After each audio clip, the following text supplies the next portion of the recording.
Hey everyone, welcome back to Brutal Reviews. Today we're talking about the NVIDIA Shield Android TV Pro, the so-called premium 4K HDR streaming media player with Dolby Vision, Dolby Atmos, 3 GB RAM, USB ports, and enough marketing buzzwords to make you think it's the ultimate streaming and gaming box. And honestly, on paper, it sounds amazing. This product has been reviewed by thousands online, and yeah, many people love it, but several users had bad experiences, and according to complaints across the internet, almost 10% of reviews are negative everywhere. And the negative ones are not small complaints. They're the kind of problems that make people say, "Why did I spend $200 on this headache?" So let's break down the 7 major issues people keep screaming about. Issue number 1. Random crashes and system instability. One of the biggest complaints is that the Shield doesn't just crash an app, it crashes the entire device. Users describe the Shield kernel panicking, rebooting, and restarting like it's having a mental breakdown. Not once a month, but multiple times a day for years. Imagine watching a movie, getting comfortable, snacks ready, and boom, Shield decides, "Nah, we're rebooting now." For a premium device, this is embarrassing. Issue number 2. Plex Server is a disaster, constant freezing and power cycling. This is a huge one. People bought the Shield mainly because of the built-in Plex Server feature. Sounds amazing, right? Well, users report Plex crashing, apps refusing to load, navigation slowing down, and eventually the device becoming so unstable that the only fix is power cycling like it's a daily ritual. One reviewer literally said they had to reboot it at least once every usage session. That's not high performance. That's a $200 bug simulator. Issue number 3.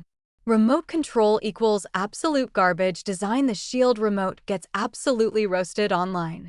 Users complain the Netflix button is insanely sensitive, triggering just by picking up the remote. The triangular shape? People call it uncomfortable and awkward. And the backlight? Oh boy. The remote lights up when you walk past it, meaning the batteries drain like crazy. One user burned through 4 sets of batteries in a few months. Their solution was storing the remote face down like it's some cursed object. That's not a remote control.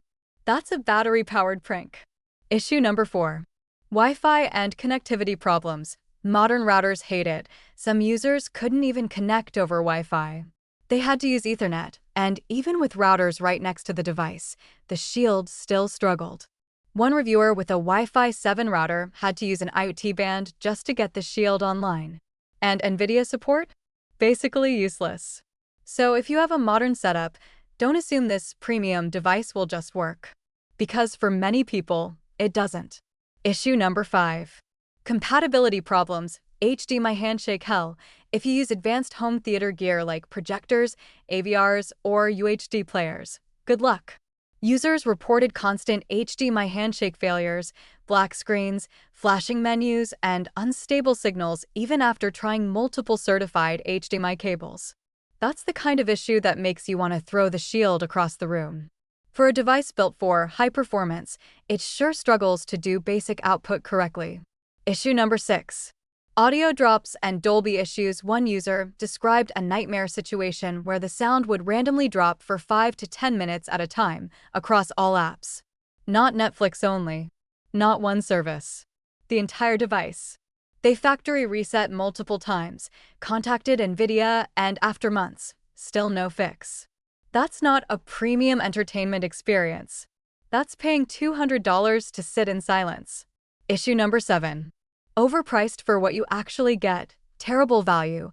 This is the part that really stings. Many users basically said, it works like a Roku, but costs way more. Some people bought it for gaming features, only to realize GeForce Now access wasn't straightforward, content was limited, and the device didn't justify the price. Others said it feels outdated and too tied into Google accounts, to the point where you can't even properly use it without linking your Google Life to it.